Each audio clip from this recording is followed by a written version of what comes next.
یا ایھا الذین آمنوا، اے ایمان والوں، لا تأکلوا الربا، تم سود نہ کھاؤ، اضعافا مضاعفا، دگنا چوگنا کر کے۔ سود تو ہر حال میں حرام ہے، لیکن دگنا چوگنا اس لیے بیان کیا گیا کہ دگنا چوگنا کر کے سود کھانا یہ بہت بڑی انسانی بے حسی کا نام ہے کہ غریب آدمی پر کہ وہ ایک تو سودی قرضہ دیا جائے، پھر وہ نہ دے سکے تو اوپر اور مزید سود چڑھائیں، جیسے آج کل بینکنگ کا نظام ہے کہ سودی قرضہ دیا جاتا ہے اور وہ وقت پر پیمنٹ نہ کر سکے تو سود میں اضافہ کیا جاتا ہے۔ تو اسی طرح کا سود اس زمانے میں بھی رائج تھا۔ واتقوا اللہ، اور تم اللہ سے ڈرو، لعلکم تفلحون، تاکہ تم کامیاب ہو جاؤ۔ واتقوا النار التي اعدت للكافرین، اور تم ڈرو اس آگ سے جو کافروں کے لیے تیار کی گئی۔ وَأَطِيعُوا اللَّهَ وَالرَّسُولَ، اور اللہ اور اس کے رسول کی فرمانبرداری کرو، لعلکم ترحمون، تاکہ تم پر رحم کیا جائے، یعنی کامیابی کے لیے اور اس لیے کہ ہم پر رحم ہو، تقوی، پرہیزگاری، اللہ اور اس کے رسول کی فرمانبرداری ضروری ہے۔ وقت بڑا مختصر ہے، بیٹھے بیٹھے انسان دنیا سے چلا جاتا ہے، ایک بہانہ بن جاتا ہے۔ وسارعوا، اور دوڑو، جلدی کرو، الی مغفرۃ من ربکم، اپنے رب کی مغفرت حاصل کرنے کے لیے، وجنت، اور جنت کو حاصل کرنے کے لیے دوڑو، یعنی توبہ کرو، فرائض کو ادا کرو، عبادتیں کرو، عمل کے اندر اخلاص رکھو، اس جنت کو حاصل کرنے کی کوشش کرو۔ ارضها السماوات والارض، وہ جنت کہ وہ اتنی چوڑی ہے کہ سارے آسمان، ساری زمین اس کے اندر سما جائے، پھر بھی اس کی چوڑائی زیادہ ہے، یعنی آسمانوں کو، 7 آسمان کو ایک ساتھ رکھ کر ملا دیا جائے اور 7 زمینوں کو ایک ساتھ رکھ کر ملا دیا جائے، کتنی چوڑائی بن جائے گی؟ جنت کی چوڑائی اس سے زیادہ ہے۔ جب چوڑائی کا یہ عالم ہے تو لمبائی کا کیا عالم ہوگا؟ اعدت للمتقین، متقیوں کے لیے تیار کی گئی ہے۔ جنت کس کے لیے ہے؟ ہمیں غور کرنا چاہیے کہ ہم متقی ہیں، پرہیزگار ہیں۔ اعدت للمتقین، متقیوں کے لیے جنت تیار کی گئی۔ متقی کون ہے؟ ان کی اب صفات کا ذکر ہے، ان میں سے بعض صفات کا ذکر ہے۔ الذین ينفقون، متقی وہ ہیں جو خرچ کرتے ہیں، فی السراء، خوشی میں، والضراء، اور رنج میں، تکلیف ہو یا خوشی ہو، اللہ کی راہ میں مال خرچ کرتے ہیں۔ اور آج کل لوگوں کا حال کیا ہے؟ کوئی بیمار ہو، کوئی پریشانی ہو تو مال خرچ کرنے کی عادت، لیکن خوشی کے موقع پر انسان کم مال خرچ کرتا ہے۔ بعض نے فرمایا اس سے مراد یہ ہے کہ جب وسعت ہو، خوشحالی ہو تب بھی مال خرچ کرتے ہیں، اور جب تنگ دستی ہو تب بھی مال خرچ کرتے ہیں، یعنی کم زیادہ جو بھی طاقت ہے اس کے مطابق وہ مال خرچ کرتے ہیں۔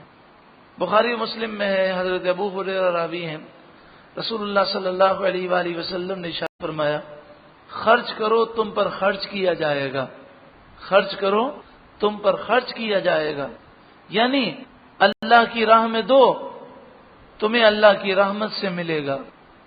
والکاظمین الغیظ، اور غصہ پینے والے، یعنی اپنی ذات کے لیے غصہ نہیں کرتے بلکہ غصہ پی جاتے ہیں، برداشت کرتے ہیں، انتقام نہیں لیتے، معاف کر دیتے ہیں۔ والعافین عن الناس، اور لوگوں سے درگزر کرنے والے۔ واللہ یحب المحسنین، اور اللہ نیکی کرنے والوں کو، احسان کرنے والوں کو پسند فرماتا۔ والذین، متقی لوگ کون ہیں؟ متقیوں سے کبھی کبھی گناہ ہو جاتا ہے، شیطان کا حملہ ہو جائے، گناہ ہو جائے، لیکن فوراً وہ توبہ کر لیتے ہیں اور ان کی کوشش ہوتی ہے گناہ سے بچے، لیکن کبھی شیطان حملہ کر دے اور گناہ ہو جائے تو توبہ میں تاخیر نہیں کرتے۔ والذین اذا فعلوا فاحشۃ، اور وہ لوگ کہ جب وہ کوئی بے حیائی کا کام کر بیٹھیں، او ظلموا انفسہم، یا اپنی جان پر وہ ظلم کر بیٹھیں، فوراً توبہ کریں، گناہ سے باز آئیں اور آئندہ کے لیے اس سے باز رہنے کا پختہ ارادہ کریں، چاہے وہ گناہ صغیرہ ہو کبیرہ ہو۔ ذکر اللہ فاستغفروا لذنوبہم، تو وہ اللہ کو یاد کر کے معافی مانگتے ہیں۔ ومن یغفر الذنوب الا اللہ، گناہ کو بخشنے والا کون ہے؟ صرف اللہ ہی تو ہے۔ ولم یصروا، اور وہ ضد نہیں کرتے، اڑ نہیں جاتے، الا ما فعلوا، اپنے گناہوں پر، یعنی گناہ سے باز آ جاتے ہیں، پھر وہ گناہ کی ضد نہیں کرتے۔ وہم یعلمون، اس حال میں کہ وہ جانتے ہوں، یعنی جان بوجھ کر ضد کر کے اڑ کر وہ گناہ نہیں کرتے۔ اولئک جزاؤہم، ان کا صلہ یہ ہے، یہی لوگ ہیں جن کا صلہ ہے مغفرۃ من ربہم، ان کے رب کی طرف سے مغفرت، وجنات، اور وہ جنتیں تجری من تحتها الانہار، کہ جن باغوں کے نیچے سے نہریں رواں دواں ہیں، خالدین فیہا، وہ اس میں ہمیشہ رہنے والے ہیں۔ وَنِعْمَ أَجْرُ الْعَامِلِينَ، کیا ہی اچھا انعام ہے نیک لوگوں کے لیے، العاملین، عمل کرنے والوں کے لیے۔ شان نزول کے بارے میں دو قول ہیں، اور یہ دونوں قول صدر الافاضل حضرت علامہ مولانا نعیم الدین مراد آبادی علیہ رحمہ نے بھی تفسیر خزائن العرفان میں لکھے، تو میں وہاں سے آپ کو پڑھ کر سناتا ہوں، یعنی یہ وہاں سے نوٹ کیا ہوا ہے۔ تو حضرت کے جو الفاظ ہیں، الفاظ یہ ہیں کہ تیہان ایک شخص تھے خرما فروش، یعنی کھجور بیچا کرتے تھے۔ ایک حسین عورت ان کے پاس آئی اور اس نے کہا کہ مجھے اچھی کھجوریں چاہیے، تو انہوں نے ان سے کہا کہ یہ کھجوریں اچھی نہیں ہیں، اچھی کھجوریں میرے گھر کے اندر ہیں۔ تو چونکہ گھر کے باہر ہی یہ اس طرح کھجوریں رکھی تھیں انہوں نے، تو وہ انہیں لے کر گھر کے اندر گئے، اور پھر جیسے ہی کمرے کے اندر گئے تو بجائے اس کے کہ وہ کھجور دکھاتے، حضرت صدر الافاضل مولانا نعیم الدین مراد آبادی کے الفاظ یہ ہیں، کیا فرماتے ہیں، انہوں نے اس کا ہاتھ پکڑ لیا اور چوم لیا۔ تو اس عورت نے فوراً کہا اور اسے اپنے آپ سے، یعنی وہ بالکل قریب آ گئے اور اسے لٹا لیا۔ تو اس عورت نے کہا خدا سے ڈر۔ تو وہ متقی پرہیزگار تھے، لیکن اچانک سے شیطان کا حملہ ہو گیا۔ تو جیسے ہی اس نے کہا خدا سے ڈر، تو فوراً ان کی آنکھیں کھل گئیں اور وہ توبہ توبہ کرنے لگے، اور انہوں نے یہ جو برائی کا ارادہ کیا تھا اس سے وہ باز آ گئے۔ پھر حضور کی بارگاہ میں شرمندہ ہو کر حاضر ہوئے اور عرض کیا رسول اللہ صلی اللہ علیہ وسلم، مجھ سے یہ ہوا، مجھے سزا دی جائے، جو آپ سزا دیں گے میں قبول کروں گا۔ تو آپ صلی اللہ علیہ وآلہ وسلم نے فرمایا اس کی کوئی سزا تو نہیں ہے، ہاں یہ ہے کہ تم سچے دل سے اللہ کی بارگاہ میں توبہ کرو۔ تو ان کے لیے یہ آیتیں نازل ہوئیں کہ متقی لوگ سے اگر کوئی بے حیائی کا کام ہو جائے شیطان کے وار کی وجہ سے، تو فوراً ان کی آنکھیں کھل جاتی ہیں، توبہ کرتے ہیں، روتے ہیں، گڑ گڑاتے ہیں، اور پھر وہ گناہ کے قریب نہیں جاتے۔ حضرت صدر الافاضل مولانا نعیم الدین مراد آبادی علیہ رحمہ دوسرا قول یہ لکھتے ہیں کہ ایک انصاری صحابی تھے اور دوسرے مسلمان جو تھے وہ ثقفی تھے، دونوں کی بڑی دوستی تھی اور ایک دوسرے کو انہوں نے بھائی بنایا تھا۔ تو ثقفی جو ہے وہ جہاد کے لیے گئے۔ یہ واقعات سننے سے پہلے سمجھ لیجیے گا کہ یہ واقعات اس دور کے ہیں کہ جب پردے کے احکامات نازل یا تو ہوئے نہیں تھے، یا پھر یہ معاملات تھے کہ انہوں نے عورت کا ہاتھ دیکھ لیا، کہ یعنی جو عورت یا جو خواتین پردہ کرتی ہیں تو ہاتھ چھپانا ان پر فرض نہیں ہے، لیکن صحابیات ہاتھ کو بھی چھپاتی تھیں، لیکن غلطی کی وجہ سے وہ ہاتھ ظاہر ہو گیا اور ہاتھ سے بھی حسن کا اظہار ہو جاتا ہے۔ تو ان واقعات سے کوئی یہ بنیاد نہ بنائے کہ صحابہ کرام کے درمیان پردہ نہیں تھا، پردے کے احکامات یہ بعد میں نازل ہوئے۔ تو یا تو یہ واقعات اس سے پہلے کے ہیں، یا پھر یہ ہے کہ وہ پردہ کیا لیکن کسی وجہ سے ان کا ہاتھ نظر آ گیا۔ تو وہ جو ثقفی جو تھے وہ صحابی جہاد پر گئے، انہوں نے اپنے مکان کی نگرانی کی ذمہ داری اس انصاری کی ذمہ داری میں دی کہ میرے گھر کا جو بھی سامان ہے وہ آپ لے کر آئیں. ایک دن وہ گوشت لے کر آئے اور انہوں نے آواز دی تو جو ثقفی صحابی جہاد کے لیے گئے تھے ان کی زوجہ نے ہاتھ بڑھایا گوشت لینے کے لیے. تو انہوں نے اس ہاتھ کو پکڑ لیا اور وہی نامناسب حرکت کی. بس یہ معاملہ ہو گیا اور پھر فوراً ان پر خوف خدا کا غلبہ ہوا. فوراً انہوں نے توبہ کی اور پھر اتنے شرمندہ ہوئے کہ جنگل میں چلے گئے, سر پر مٹی ڈالنے لگے, منہ پر تماچے مارنے لگے اور جنگل ہی میں پہاڑوں میں گھومتے رہے اور معافیاں مانگتے رہے, روتے رہے. جب وہ ثقفی صحابی واپس آئے تو انہوں نے اپنی زوجہ سے پوچھا کہ میرے بھائی کا کیا ہوا, وہ کہاں ہے, نظر نہیں آتا. تو زوجہ نے کہا کہ خدا ایسے بھائی نہ بڑھائے. ان کی زوجہ نے کہا خدا ایسے بھائی نہ بڑھائے اور واقعہ سنایا. تو وہ پھر پہاڑوں میں ڈھونڈنے کے لیے گئے تو دیکھا کہ وہ پہاڑوں میں رو رہے تھے, آنسوؤں سے ان کے کپڑے بھیگ چکے تھے, استغفار کر رہے تھے, توبہ کر رہے تھے. تو وہ انہیں پکڑ کر رسول اللہ کی بارگاہ میں لائے اور وہ یعنی ثقفی صحابی جو ہیں وہ اس بات کی امید رکھتے تھے کہ ضرور رسول اللہ انہیں معاف کر دیں گے اور وہ اس لیے لائے حضور کی بارگاہ میں. تو نبی اکرم صلی اللہ علیہ وآلہ وسلم نے ان کی توبہ قبول فرمائی اور ان کی فضیلت میں یہ آیتیں نازل ہوئیں کہ یہی وہ لوگ ہیں کہ اگر بالفرض شیطان کا حملہ ہو جائے فوراً توبہ کرتے ہیں اور پھر وہ اس پر اصرار نہیں کرتے, ضد نہیں کرتے. تو ان کے لیے کیا بہاریں ہیں کہ ان کے لیے ان کے رب کی طرف سے مغفرت ہے اور ایسی جنتیں ہیں کہ جن کے نیچے نہریں رواں دواں ہوں گی.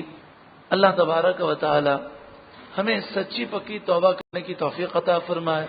یہ مسئلہ یاد رکھے کہ اگر شیطان کے حملے کی وجہ سے بالفرض کبھی گناہ ہو جائے تو تاخیر نہیں کرنی چاہیے اور اللہ کی رحمت سے مایوس بھی نہیں ہونا چاہیے. جتنا ہو سکے انسان روئے, اللہ کی بارگاہ میں توبہ کرے, اللہ تبارک و تعالیٰ کرم فرمائے گا. اور پھر ایسا کرم ہوگا کہ انسان بسا اوقات جب توبہ کرتا ہے تو اس کے ذہن میں یہ خیال پیدا ہوتا ہے کہ میں نے کل بھی توبہ کی تھی, پھر آج نماز فجر قضا ہو گئی, اب توبہ میں نہیں کرتا. تو یہ خیال غلط ہے. انسان پھر توبہ کرے, لیکن جب توبہ کرے اس وقت یہ ارادہ پختہ ہو کہ اب میں گناہ نہیں کروں گا اور بچنے کی کوشش بھی کرے اور شیطان کامیاب ہو جائے تو پھر رب کی بارگاہ میں توبہ کرے, روئے. اللہ رب العالمین ضرور کرم فرمائے گا. وہ غفور الرحیم ہے, اس کی رحمت سے نا امیدی نہیں. صحابہ کرام علیہم رضوان کی زندگیاں کتنی پیاری تھیں کہ زندگی میں ہر گناہ سے وہ بچتے رہے, لیکن ہماری تعلیم کے لیے کبھی ان کے ساتھ ایسا معاملہ کروایا گیا. یعنی محدثین نے لکھا, مفسرین نے لکھا کہ یہ در حقیقت یہ معاملہ اس لیے ان کے ساتھ ہوا تاکہ یہ قرآن کی آیتیں نازل ہو جائیں اور ہمارے لیے ہدایت کا سرچشمہ بن جائے. وہ تو پاک لوگ ہیں, پھر بھی پہاڑوں میں جانا, رونا, تھپڑے مارنا, مٹی اپنے سر پر ڈالنا. اور ہم تو کتنے بڑے بڑے گناہ کر دیتے کہ سب سے بڑا گناہ جان بوجھ کر, یعنی کفر اور شرک کے بعد سب سے بڑا گناہ جان بوجھ کر ایک وقت کی نماز چھوڑ دینا. لیکن یہ گناہ عام ہے, اس پر کوئی افسوس نہیں. بدنگاہی کتنا بڑا گناہ ہے. اللہ تبارک و تعالی ہم سب کی مغفرت فرمائے. قد خلت من قبلکم سنن, تم سے پہلے قاعدے گزر چکے ہیں.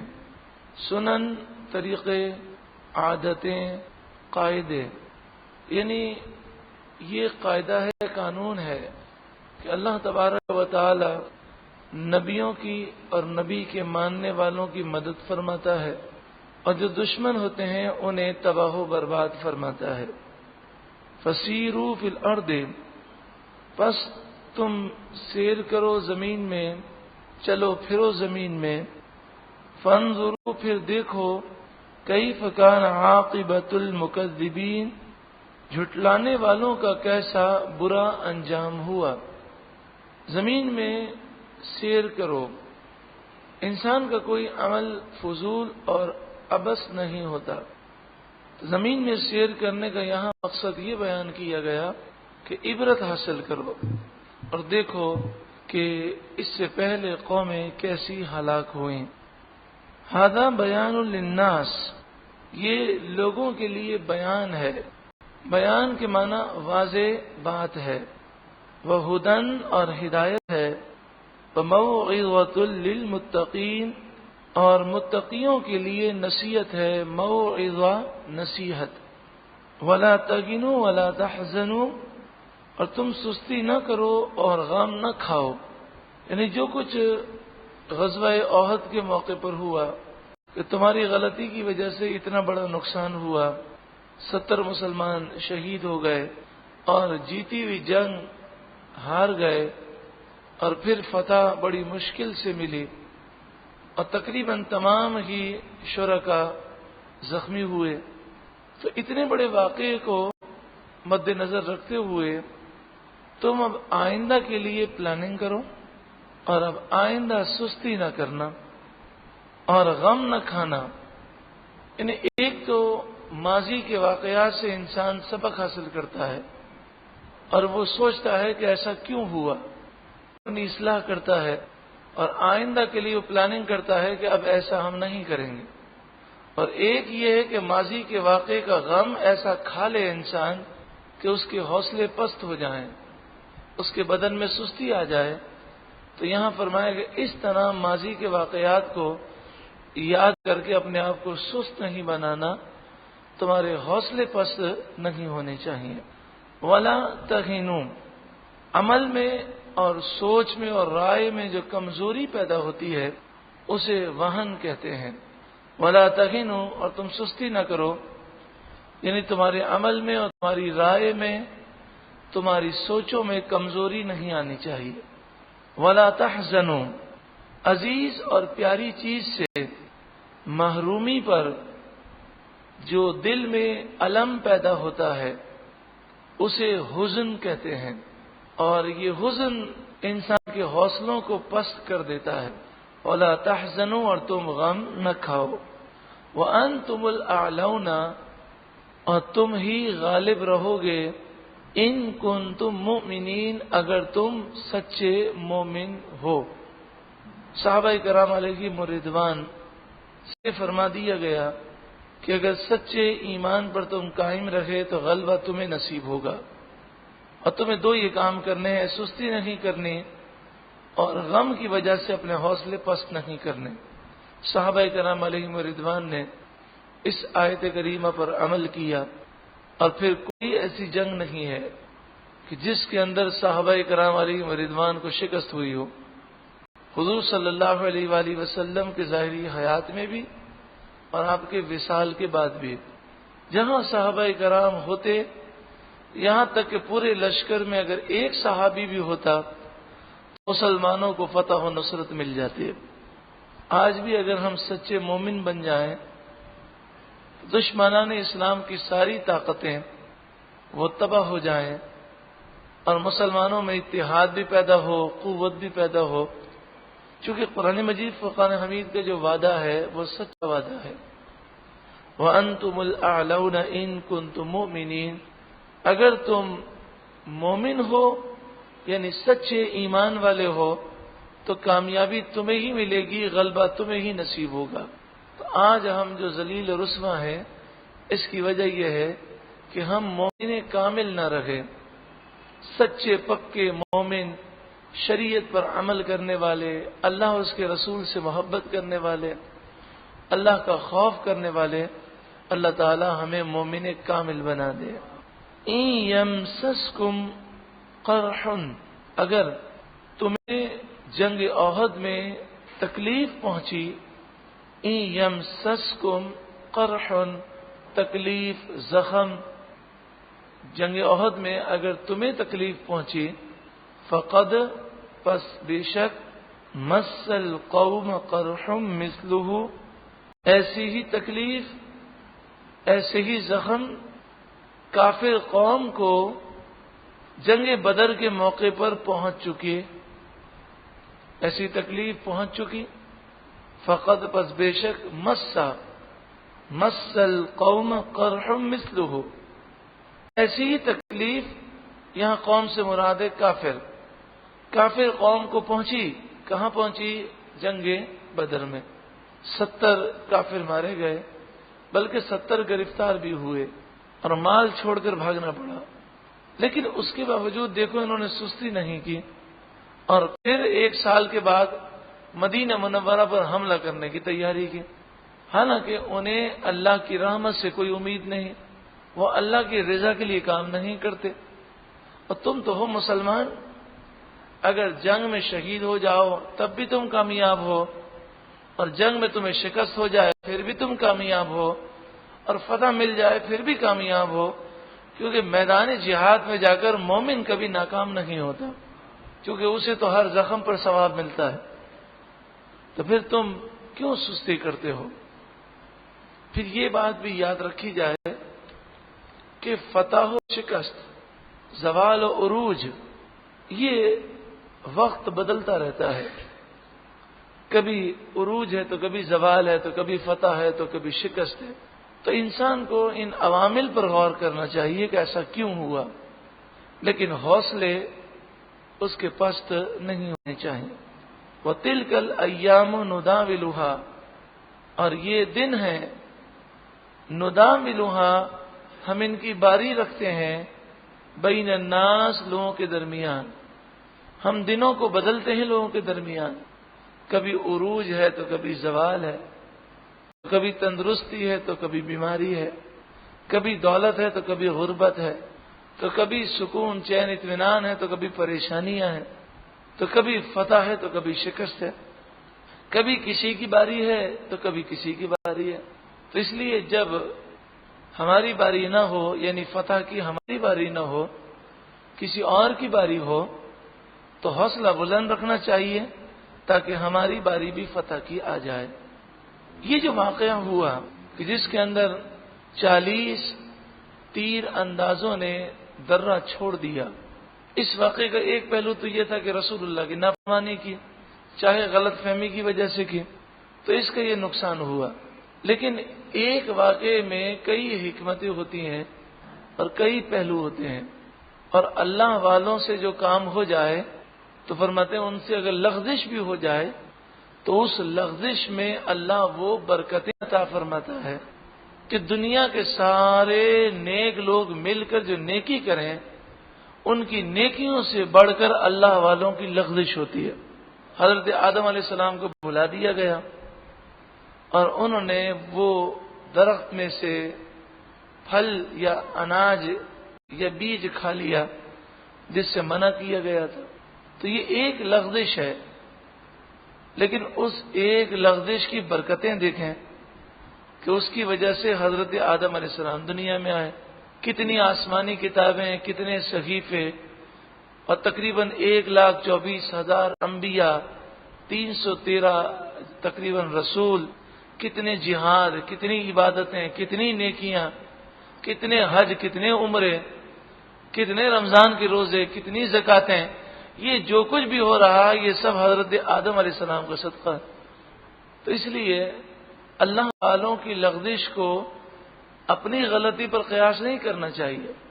ان سے در حقیقت ایسی لغزش کروائی جاتی ہے تاکہ یہ برکتیں بھی حاصل ہوں اور لوگوں کے لیے ایک سمجھنے کے لیے مثال ہو جائے.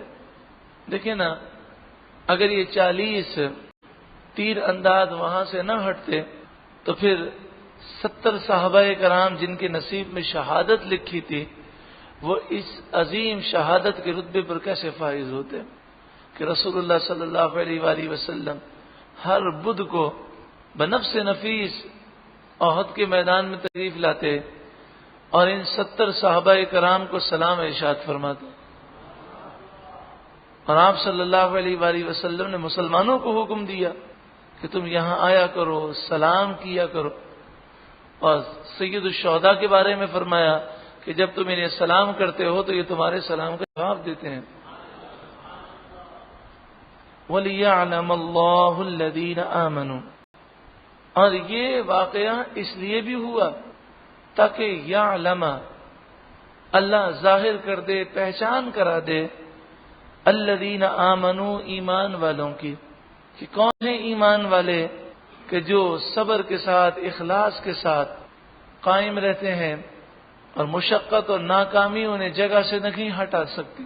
وہ اللہ کی رضا کے لیے کوشش کرتے ہیں، اب کامیاب ہو ناکام ہو انہیں نتیجے کی پرواہ نہیں ہوتی، کیونکہ نتیجے کی ہمیں پرواہ نہیں ہے.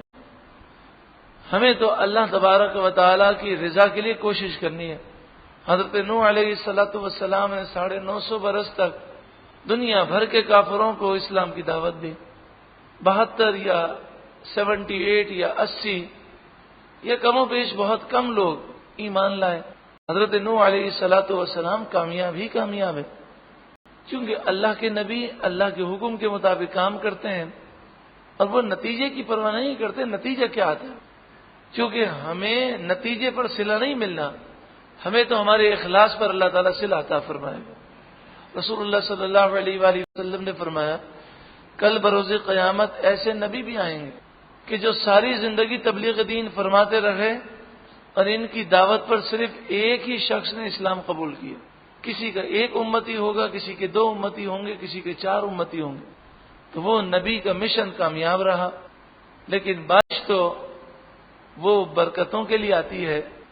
زمین ہی ایسی ہو کہ جہاں پر سبزہ اگ نہ سکے تو قصور بارش کا نہیں بلکہ اس زمین کا.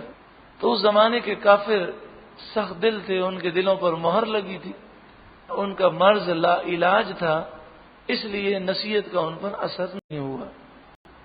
وَلِيَعْلَمَ اللَّهُ الَّذِينَ آمَنُوا، تاکہ اللہ تعالیٰ دکھا دے، ظاہر کر دے، پہچان کرا دے ایمان والوں کی، تاکہ قیامت آنے تک دنیا پہچان لے کہ ایمان والے اس طرح جان کی قربانی دیتے ہیں. کوئی مشقت، کوئی ناکامی انہیں پیچھے نہیں ہٹا سکتی اور ان کے پاؤں مضبوطی سے قائم رہتے ہیں. وَيَتَّخِذَ مِنْكُمْ شُهَدَاءَ، اور یہ واقعہ اس لیے ہوا تاکہ اللہ تعالی تم میں سے کچھ لوگوں کو شہادت کا مقام و مرتبہ عطا فرمائے کہ ان کے نصیب میں شہادت لکھی تھی. واللہ لا يحب الظالمین، اور اللہ ظالموں کو پسند نہیں فرماتا. وَلِيُمَحِّصَ اللَّهُ الَّذِينَ آمَنُوا، اور اس لیے تاکہ اللہ مومنوں کو نکھار دے، صاف کر دے مومنوں کو. وَلِيُمَحِّصَ، صاف کر دے، نکھار دے مومنوں کو، تاکہ یہ تکلیفیں مومنوں کے گناہوں کو مٹا دیں اور ان تکلیفوں کی وجہ سے وہ گناہوں سے پاک ہو جائیں. وَيَمْحَقَ الْكَافِرِينَ، اور اس لیے تاکہ اللہ تعالیٰ کافروں کو مٹا دے. غزوہ احد میں 70 مسلمان شہید ہوئے تو 18 کافر بھی مارے گئے. تو یہ واقعہ اس لیے ہوا کہ اگر یہ واقعہ نہ ہوتا تو یہ 18 کافر مکے پہنچ جاتے. تو اللہ تبارک و تعالی نے یہ واقعہ اس لیے فرمایا تاکہ یہ کافر پلٹ کر آئیں اور انہیں اللہ تعالی ہلاک فرمائے.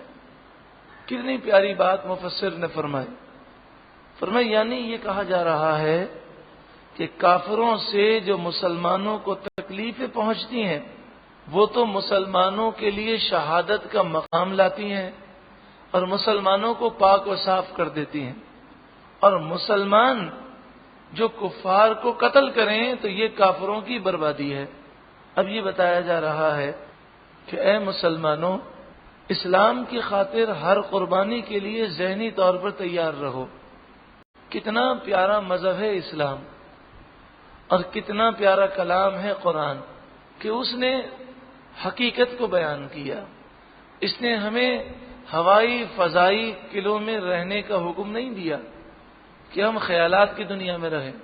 ہمارے سامنے ایک حقیقت رکھے کہ کامیابی کے لمحات بھی آئیں گے اور امتحان اور آزمائش کے لمحات بھی آئیں گے. تو صرف کامیابی کے اندر اور فتح کے اندر تم اسلام پر قائم رہو اور مصیبت میں تم اسلام کو چھوڑ دو تو پھر تم جنت کو نہیں پا سکو گے. ام حسبتم، کیا تم نے گمان کیا، ان تدخلوا الجنہ، کہ تم جنت میں داخل ہو جاؤ گے، یعنی صرف باتیں کرتے ہوئے جنت میں چلے جاؤ گے، تمہارا امتحان نہیں ہوگا کیا؟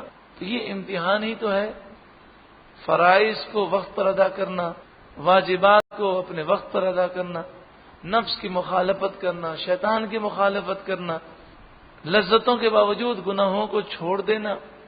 ساری دنیا حرام میں پڑی ہے. امانت اس دنیا سے اٹھ گئی کہ رسول اللہ صلی اللہ علیہ وآلہ وسلم نے فرمایا سب سے پہلے اس دنیا سے جو چیز اٹھا لی جائے گی وہ امانت ہوگی. یہاں تک کہ فرمایا کہ پورے شہر میں، پوری بستی میں کوئی امانت دار نہیں ہوگا. کہا جائے گا فلاں بستی میں ایک امانت دار ہے. حضور صلی اللہ علیہ وآلہ وسلم ہر خطبے میں یہ ارشاد فرماتے لا دین لمن لا امانت له، جو امانت دار نہیں اس کا کوئی دین نہیں ہے. سب سے زیادہ زور رسول اللہ نے امانت پر دیا. لیکن آج امانت میں خیانت کرنا، جھوٹ بولنا، فراڈ کرنا، حرام کمانا کتنا عام ہے. تو یہ امتحان ہی تو ہے کہ ایسے ماحول کی موجودگی میں انسان گناہوں سے بچے اور لوگوں کو راضی نہ کرے بلکہ اپنے رب کو راضی کرے. اما حسبتم ان تدخلوا الجنہ، کیا تم نے گمان کیا کہ جنت میں چلے جاؤ گے؟ وَلَمَّا يَعْلَمِ اللَّهُ الَّذِينَ جَاهَدُوا مِنْكُمْ، حالانکہ ابھی تک اللہ نے امتحان نہیں لیا ان لوگوں کا جو تم میں سے جہاد کریں گے. وَيَعْلَمَ الصَّابِرِينَ، اور صبر کرنے والوں کا اللہ نے ابھی امتحان نہیں لیا، ان کی آزمائش نہیں کی. معلوم یہ ہوا کہ آزمائشیں آئیں گی. یہ بھی تو آزمائش کا ایک انداز ہے کہ انسان حرام سے بچتا ہے اور پھر حلال اس کے لیے مشکل ہو جاتا ہے. تو جو روزی لکھی ہے وہ ملنی ضرور ہے لیکن وقتی طور پر پریشانی آ جاتی ہے. لاہور میں جب ہم پڑھنے کے لیے گئے تو وہاں ایک مسجد تھی جس میں امامت کے فرائض انجام دیتے تھے. وہ مسجد لاہور میں داتا دربار کے قریب بھاٹی گیٹ کے اندر تھے. اس مسجد کے جو متولی تھے جنہوں نے مسجد بنائی تھی وہ اپنا یہ واقعہ سناتے ہیں کہ میرا مکمل کاروبار حرام کا تھا. میں حج کے لیے گیا اور حج کے بعد جب رسول اللہ کی بارگاہ میں حاضر ہوا اور میں نے سلام پیش کیا تو مجھ پر ایک کیفیت طاری ہو گئی. تو میں اس کیفیت کے ساتھ پیچھے ہٹ رہا تھا اور پھر آ کر میں ایک جگہ پر بیٹھ گیا، اپنے سر کو جھکا لیا تو ایک نورانی شخصیت آئی اور اس نے میرے کندھے پر ہاتھ رکھا. میں نے زندگی میں انہیں نہیں دیکھا تھا. ہاتھ رکھ کر فصیح اردو میں انہوں نے مجھ سے کہا سنا تمہیں رسول اللہ نے کیا فرمایا؟ میں نے کہا کہ میں نے تو نہیں سنا. کہا جب تم نے حضور کی بارگاہ میں سلام پیش کیا تو تمہارے آقا صلی اللہ علیہ وسلم نے تم سے فرمایا حرام کام چھوڑ دو اور سنت کو پوری رکھو. انہوں نے داڑھی شریف جو ہے وہ خشخشی رکھی تھی. سنت کو پوری رکھو یعنی داڑھی شریف ایک مٹھ رکھو، ایک مش رکھو، کیونکہ سنت جو ہے جو واجب ہے وہ ایک مٹھی ہے، اس سے کم جو ہے وہ داڑھی نہیں. ایک مٹھی سے کم کرنا بھی حرام ہے اور داڑھی شریف کو مونڈنا بھی حرام ہے. تو کہا کہ سنت کو پوری کرو اور رسول اللہ نے فرمایا حرام سے بچو. وہ کہتے ہیں کہ وہ بزرگ اس انداز میں بولے اور انہوں نے میرا نام اس انداز میں لیا کہ مجھے یقین ہو گیا کہ یہ رسول اللہ ہی نے فرمایا ہے، ورنہ یہ میرے نام کو نہیں جانتے ہوں. اور ایسی کیفیت پیدا ہوئی کہ میں روتا ہوا پھر رسول اللہ کی بارگاہ میں حاضر ہوا اور میں نے وہاں عہد کیا کہ یا رسول اللہ میں اب حرام نہیں کماؤں گا، آپ کرم فرمائیے اور مجھے استقامت دے دیں. وہ کہتے ہیں میں لاہور آیا، میرا گھر حرام کی دولت سے، میری گاڑی حرام کی دولت سے، میرا بنگلہ، میری سارا بینک بیلنس، کاروبار سب حرام. تو بس میں آیا اور پھر مجھ پر ایسا کرم ہوا. وہ کہتے ہیں میں نے تمام چیزیں جو حرام کی تھیں وہ سب میں نے بغیر ثواب کی نیت کے اللہ کی راہ میں دے دی. اپنا مکان، اپنی گاڑی، اپنا بزنس. میری بیوی مجھ سے روٹھ گئی، بچے لے کر وہ میکے چلی گئی. خاندان کا ہر فرد، یہاں تک کہ جو داڑھی والے تھے یا جو مذہبی لوگ تھے وہ بھی مجھے لعنت منامت کرنے لگے کہ بھئی اس طرح حرام سے بچنے کا نہیں ہوتا، انسان آہستہ آہستہ حرام سے دور ہو۔ اس نے کہا میری سمجھ میں یہ باتیں نہیں آئیں۔ اب میں نے کرائے کا مکان لیا چھوٹا سا، اور اس میں اکیلا رہتا تھا۔ تمام رشتہ داروں نے میرا بائیکاٹ کیا، اور میں نے کسی سے تھوڑا قرضہ لیا اور ایک ٹھیلا لے کر اس پر فروٹ ڈالا، اور میں لاہور کی گلیوں میں ٹھیلے پر فروٹ بیچنے لگا۔ میں اکیلا تھا، کوئی بھی نہیں تھا، تو جو میں فروٹ بیچتا تھا اس سے میرا اتنا گزارا ہوتا تھا کہ میں اس مختصر سے کمرے کا میں قرضہ یعنی جو کرایہ تھا وہ ادا کر سکوں، اور جو میں نے قرضہ لیا تھا اس کی تھوڑی تھوڑی میں قسطیں بھرنے لگا۔ آخرکار وہ قرضہ ختم ہو گیا۔ کہا کہ ایک انسان کی عزت نفس ہے، تو جو کروڑ پتی آدمی ہو، جس محلے کے اندر اس کا بنگلہ ہو، اسی محلے کے اندر وہ اگر ٹھیلا چلا رہا ہو تو یہ بڑا مشکل امر ہے، لیکن جس پر کرم ہو جائے اس کے لیے کوئی مشکل نہیں۔ وہ کہتے ہیں ایک وقت تھا 6 مہینے یا 1 سال کا، جو میرا امتحان اور آزمائش کا وقت تھا۔ سبوں نے ساتھ چھوڑ دیا، سب مجھے برا کہتے تھے۔ وہ امتحان کا ایک وقت تھا، کیونکہ جو روزی لکھی ہے وہ تو ملنی ہے۔ اب حرام ذریعے سے انسان کمائے یا حلال سے کمائے، صرف ایک وقفہ آ جاتا ہے، اور وہ وقفہ بھی امتحان کے لیے ہوتا ہے۔ وہ کہتے ہیں الحمدللہ اللہ تعالیٰ نے مجھے اتنی ترقی عطا فرمائی کہ اب میں لاہور کے اندر اپنا مکان، اپنا بنگلہ، اپنی کاریں سب حلال کا رکھتا ہوں، اور جتنا پہلے تھا اس سے زیادہ اللہ تعالیٰ نے مجھے عطا فرمایا۔ اور جو روٹ گئے تھے وہ دوبارہ آ گئے، بیوی بچے بھی سیٹ ہو گئے، اور آج وہ کہتے ہیں کہ آپ نے فیصلہ بالکل درست کیا۔ پھر انہوں نے کہا کہ پھر میں نے یہ مسجد پوری بنائی، اور میں نے کہا اس مسجد میں چندہ نہیں لوں گا، پوری مسجد اپنے حلال پیسوں سے اور صاف پیسوں سے میں نے تعمیر کروائی۔ رسول اللہ صلی اللہ علیہ وآلہ وسلم حرام کو سخت ناپسند فرماتے ہیں۔ تو رسول اللہ کا قرب پانا ہو، اللہ کا قرب پانا ہو تو سنت پر عمل کرنا ہے، حرام سے بچنا ہے۔ وَيَعْلَمَ الصَّابِرِينَ، کیا تم نے یہ گمان کیا کہ تم ایسے ہی جنت میں چلے جاؤ گے؟ حالانکہ ابھی تک اللہ تعالیٰ نے جہاد کرنے والوں کا امتحان نہیں لیا، اور نہ ہی صبر کرنے والوں کو آزمایا ہے۔ یہ جو مفہوم ہے اس آیت کا، یہ مفہوم قرآن مجید فرقان حمید میں کئی مقام پر ہے۔ مثلا سورہ بقرہ آیت نمبر 214 میں بھی ہم نے اس مفہوم کو سماعت کیا۔ ام حسبتم ان تدخلوا الجنة ولما يأتكم مثل الذين خلوا من قبلكم مستهم البأساء والضراء وزلزلوا، کیا تم نے گمان کر لیا کہ تم جنت میں داخل ہو جاؤ گے، حالانکہ ابھی تک تم پر وہ تکلیفیں نہیں آئیں جو تم سے پہلے لوگوں پر آئی تھیں۔ انہیں تکلیف پہنچی، انہیں مصیبتیں پہنچیں، ان پر سختیاں آئیں، وزلزلوا، یہاں تک کہ وہ ہلا دیے گئے۔ اسی طرح سورہ عنکبوت آیت نمبر 2 میں ارشاد ہے احسب الناس ان يتركوا ان يقولوا آمنا وهم لا يفتنون، کیا لوگوں نے یہ سمجھا ہے کہ صرف وہ کہیں ہم ایمان لائے، اسی پر انہیں چھوڑ دیا جائے گا؟ کیا ان کا امتحان نہیں ہوگا؟ یعنی امتحان ہوگا، آزمائشیں آئیں گی، تبھی جنت میں جانا نصیب ہوگا۔ وَلَقَدْ كُنْتُمْ تَمَنَّوْنَ الْمَوْتَ مِنْ قَبْلِ، اور بے شک تم من قبل ان تلقوه، بے شک تم تمنا کرتے تھے موت کی، من قبل ان تلقوه، موت کے ملنے سے پہلے۔ تمنونا کے معنی تم تمنا کرتے تھے۔ حدیث طیبہ میں موت کی تمنا منع ہے، لیکن یہاں صحابہ کرام سے فرمایا گیا، مسلمانوں سے فرمایا گیا کہ تم موت کے ملنے سے پہلے موت کی تمنا کر رہے تھے۔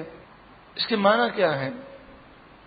تو یہ ہم پہلے بھی سن چکے ہیں کہ موت کی تمنا کرنا اس وقت منع ہے جب انسان ناشکری کی وجہ سے موت کی تمنا کرے، پریشانیوں اور مصائب سے گھبرا کر موت کی تمنا کرے۔ اگر اللہ سے اور اس کے رسول سے ملنے کا شوق ہو، شہادت کا جذبہ ہو، اور وہ شہادت کی تمنا کرے تو اس میں کوئی حرج نہیں ہے۔ غزوہ بدر کے موقع پر جو حاضر نہیں ہو سکے تھے، چونکہ غزوہ بدر کا موقع یہ اتفاقی تھا، یہ جنگ اتفاقی ہوئی تھی، اس کی باقاعدہ پلاننگ نہیں ہوئی تھی، تو اس لیے وہ وہاں پر شامل نہیں ہو سکے تھے۔ تمنا کرتے تھے کہ اب اگر کوئی جنگ کا موقع ہو تو اللہ ہمیں شہادت عطا فرمائے اور ہم شہید ہوں اور یہ عظیم رتبہ پائیں۔ یہ بات علامہ ابن جریر نے جامع البیان 4 جلد صفحہ نمبر 71 پر لکھی۔ پھر یہ ہوا کہ جب غزوہ احد کا موقع آیا اور اچانک سے پیچھے سے مڑ کر کافروں نے حملہ کر دیا تو مسلمان بھاگنے لگے سوائے چند مسلمانوں کے۔ تو یہ بھاگنا جو ہے یہ فطرتی عمل تھا۔ انسان بہادر ہوتا ہے، سب کچھ ہوتا ہے، لیکن زور سے دھماکہ ہوتا ہے تو وہ ہل ضرور جاتا ہے، حالانکہ وہ بزدل نہیں ہے۔ تو یہ ایک فطرت ہے انسان کی، لیکن اسلام نے، قرآن نے انسان کو ایسا مضبوط کر دیا مسلمانوں کو کہ ایسے حالات میں بھی وہ فطرت سے بھی جنگ کر لیں اور وہ گھبرائیں نہیں، بہادری کا مظاہرہ کریں۔ اور پھر تاریخ شاہد ہے کہ صحابہ کرام نے ساری زندگی ایسے بہادری کے مظاہرے فرمائے کہ بڑے سے بڑا بہادر وہاں پر اس کی ٹانگیں قائم نہ رہ سکیں، انہوں نے اپنی جانوں کے نذرانے پیش کیے۔ فقد رأیتموہ وانتم تنظرون، اب تمہیں موت نظر آئی آنکھوں کے سامنے تو پھر شہادت کو گلے سے لگاؤ، تم جا کیوں رہے ہو، آؤ شہادت کی طرف۔ جیسا کہ حضرت انس فرماتے ہیں، حضرت انس بن مالک فرماتے ہیں کہ میرے چچا حضرت انس بن نضر یہ غزوہ بدر میں حاضر نہیں ہو سکے تھے۔